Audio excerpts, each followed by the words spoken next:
Hello everybody, welcome back. Right, so if you've been watching, you'll know we talk about all the sport codes in the Western Cape and across the various districts. And you'll of course also know that our sport codes are the official sport codes in South Africa.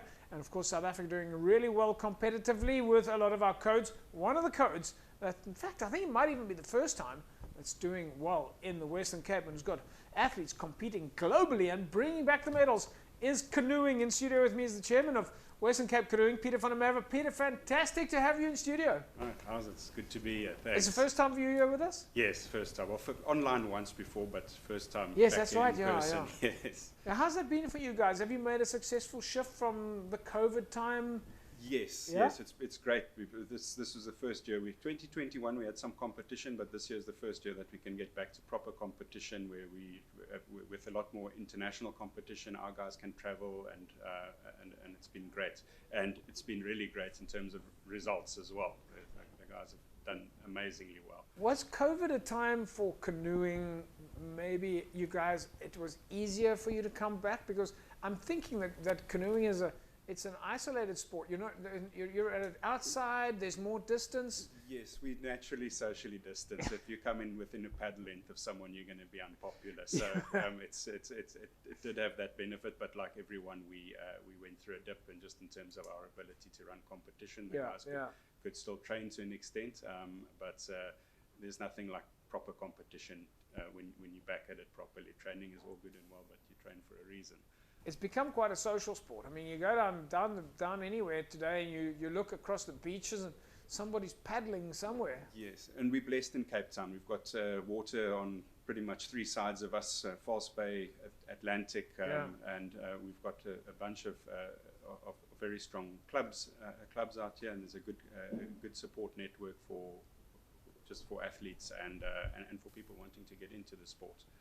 Are most of the social paddlers, are they paddling on the river or on the oceans? The rivers, yes, the guys do paddle on the rivers. The rivers, dams.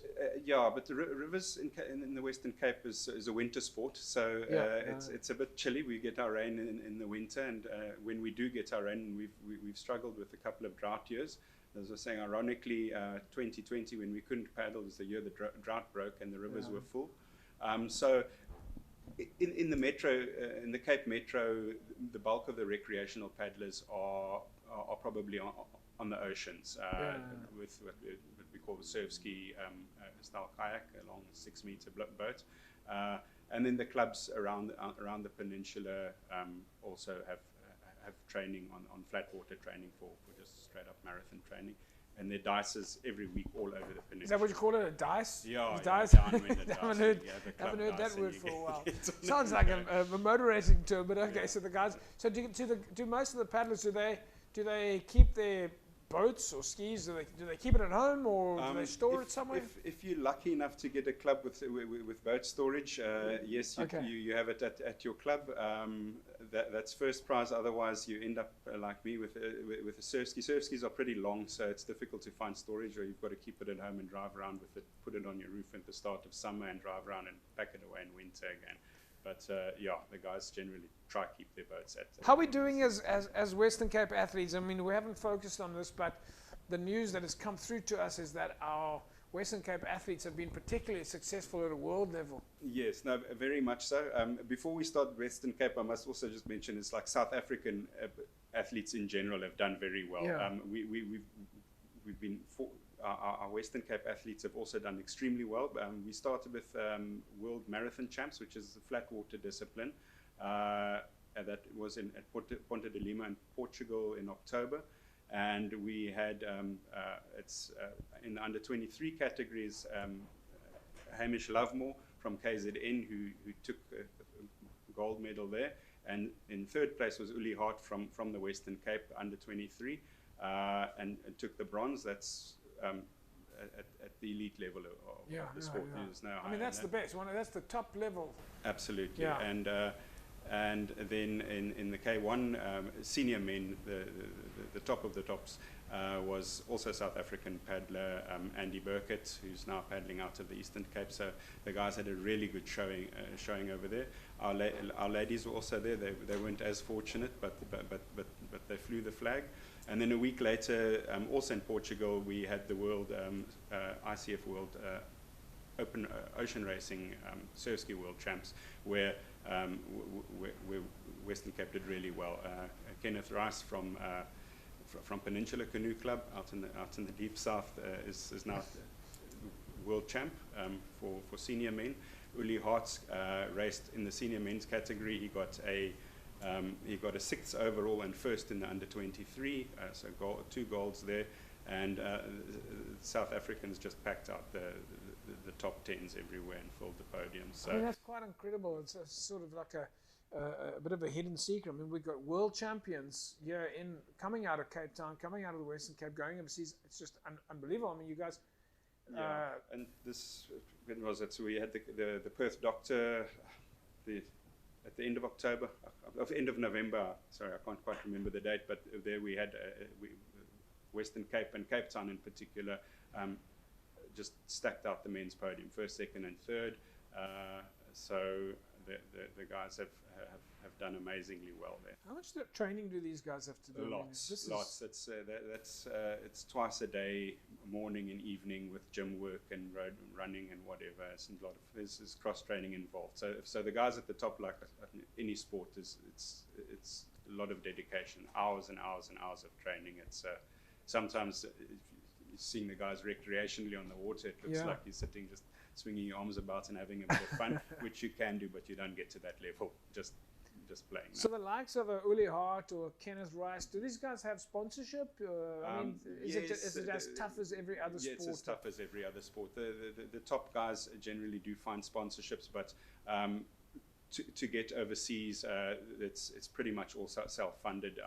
Our national federations assist where they can. But rands don't go very far when you're across the water. So most of these guys are funding the bulk of it. Yeah. The top guys do get kit sponsors, boat sponsors, and then there's a company up in KZN, Eurosteel, that sponsors a lot of our elite athletes. And we're very thankful for those guys. When they go overseas, when they travel and they compete, or even locally, do they have to take their skis with them, or do they someone? No, overseas generally it's a boat rental when you get up there. So with the flat water, they've got hold of Nello. Nello is one of the big manufacturers up there, so they'll try to get a Nello boat. And one of the biggest surf ski manufacturers, basically they're all South African brands. So Fen and Carbonology.